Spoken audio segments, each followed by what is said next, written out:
So what exactly has bonsai got to do with good supply chain management? Hi, this is Rob O'Byrne from Logistics Bureau, and hopefully you'll see in a moment the analogy. It's Sunday afternoon and I was just dragging out this poor old bonsai from the back of the garden. It's been there about 5 years and it's looking a little bit sad. And you know, it reminded me of, you'll get the analogy in a second, but it reminded me of how some people tackle their supply chain issues at times. So let me just talk about a bonsai for a minute and you'll see what I mean. It's very hard, if you're new to bonsai, to actually envision what the end product's going to look like and to manage all of the steps required to actually get a really good looking bonsai plant at the end. So for example, this poor old fig is looking a little bit sad at the moment, but you've got to start off with some really good potting mix. In fact, before you even do that, you have to comb out the roots on the plant so that they can take up the nutrients really well. You're then going to put the plant into the pot and wire it down so that it's nice and firm. You're going to put in really good potting mix and nutrients, and then gradually, bit by bit, you're going to start wiring up the branches so it actually adopts the shape that you want. And you've got to start pruning all the leaves to make them small, because really what you want is a tree that looks like a fully grown tree but in miniature. So there's a number of steps there, and people very often get confused about the steps that you've got to take. And this one needs a few steps to recover it. So what has that got to do with supply chain? Okay, let me just clear out the bonsai plant and I'll show you what I mean. So when people are looking at supply chain management, very often they get overwhelmed with the number of tasks that they have to try and achieve. And I've seen client organisations where they had 20 different supply chain projects on the go, or they're trying to sequence them and some of them just don't get traction. So let me share a tip with you here, and in fact the day that this video is coming out to you, we'll be covering this in a lot of detail at Supply Chain School. I'm going to be taking all the members at Supply Chain School through this process, but here's a 2-minute version for you that might help. So if you're faced with making changes in your supply chain and you've got competing resources and so on for different projects, try taking this approach. Just come up with a simple box graph. And what we're going to do is to start thinking about the cost and benefit of the various projects that we're looking at. So up the y-axis, we're going to plot cost. In fact, up the y-axis, we're going to plot benefit. Sorry, I'm trying to write this upside down with the camera. And along the x-axis, we're going to write cost.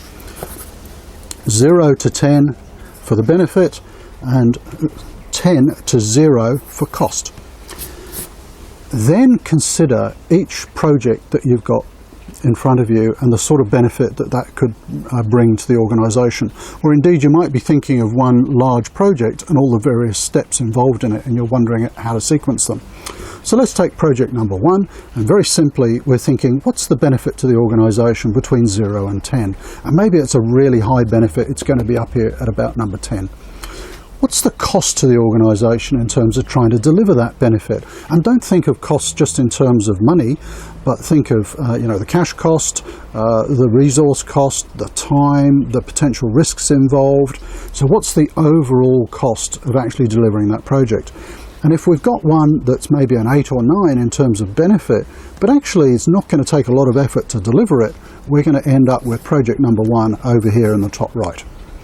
If we're then looking at a project that has, let's say, a medium level of benefit, but there's quite a bit of cost involved, so it's coming down towards the 10, maybe there's a 5 here, project number 2 is going to be here. So it's a little bit subjective, but eventually as you go through all of the various projects, let's say we've got 5 projects underway here, we immediately start to get a sense that the one that's going to deliver benefit to the organisation and not be too hard or costly to implement is going to be number 1. And what we do is we target the projects up in the top right to begin with. Those are the ones where we're going to get traction. Now the other thing is, this is about prioritising, but the other thing is about setting goals. Should you have short-term goals or long-term goals? Now I can speak from experience. I'm one of these people that if I'm supposed to achieve something in 12 months, it's kind of too far away. It's way too far in the distance to actually galvanise energy and focus towards achieving that goal. So what you've got to do is to break down the goals into shorter time frames. And I find 90 days works perfectly. 3 months, 90 days. So if we're trying to achieve our project here in the top right of the chart, what are we specifically going to achieve in the next 90 days? And it might be the first step of that project. And then having achieved that, what's the next bit that we're going to achieve in the next 90 days? So you see, you're bringing the goals a lot closer, they're a lot more tangible, and you're biting off a little bit at a time to get to your long-term goal. So look, that's just a view on how I try to manage priorities, and running 6 businesses, it takes a bit of juggling. Every time that I struggle with priorities and looking at cost benefit, I literally do one of these charts up on the wall. And which is the thing that's going to be easiest to achieve and that's going to reap the biggest benefit? And coming back to the bonsai example before, you know, you could be spending a lot of time putting decorative rocks around it and little figures and all the rest of it, but that's cosmetic. Is it actually getting you to the end goal of having a beautiful bonsai tree at the end?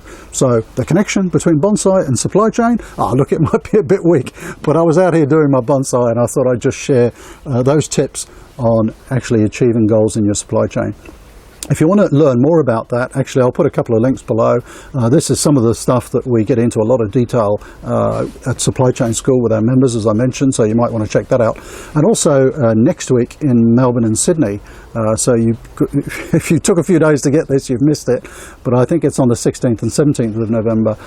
We've got a free breakfast seminar, which is quite an intimate gathering. There's a couple of seats left, I think, where we'll be going into this sort of thing in a lot more detail. So if you'd like some more tips on actually achieving your supply chain goals, maybe check that out. And you can actually watch that one online as well. We'll be live streaming that. Good luck in achieving your supply chain goals.